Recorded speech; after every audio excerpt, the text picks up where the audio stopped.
My Bible-thumping grandma was the original pregnant bride and lied about it for 50 years.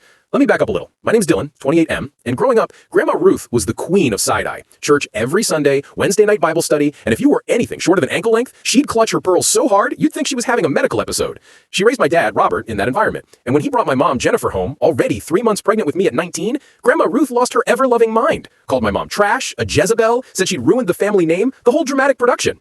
My parents ended up eloping because Grandma threatened to disown Dad if they had a big wedding while Mom was showing sin. Fast forward to last year. Both my grandparents passed within 6 months of each other. Grandpa George first, heart attack, then Grandma Ruth, stroke. Dad and I were cleaning out their house in rural Ohio so we could sell it. Place still had that old lady smell, mothballs, lemon pledge, and decades of judgment baked into the wallpaper. We found the safe in the back of their bedroom closet, one of those heavy fireproof ones from the 80s. Dad had the combination because Grandpa made him memorize it in case something happens. Inside, a rubber-banded stack of cash that smelled like it had been marinating in a damp basement since Reagan was president, the deed to the house, some war bonds, and a manila envelope. Dad pulled out the marriage certificate first. He just stared at it, then started laughing, this low, disbelieving chuckle that turned into full-blown cackling. I grabbed it from him and saw why. Official date, March 14, 1972. The date they told everyone, literally everyone, including on their 50th anniversary party invitations, was April 15, 1972. Do the math. My dad was born December 12, 1972. That's exactly 9 months from March 14. From the official April date, that would have made him a month premature, which he definitely wasn't. He was 9 pounds 2 ounces, healthy as hell.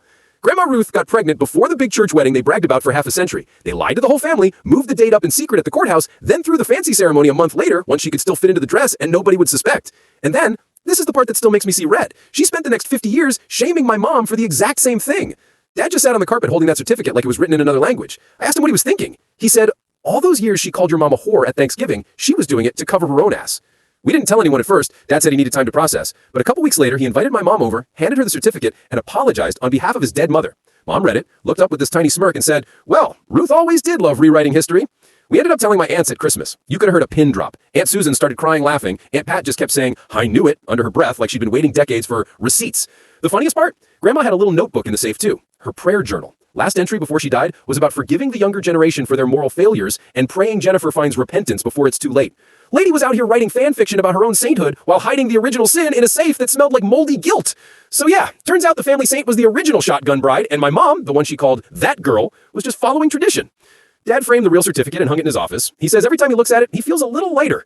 Moral of the story? Before you throw stones from your glass house, make sure the courthouse records are actually destroyed. Okay, Reddit.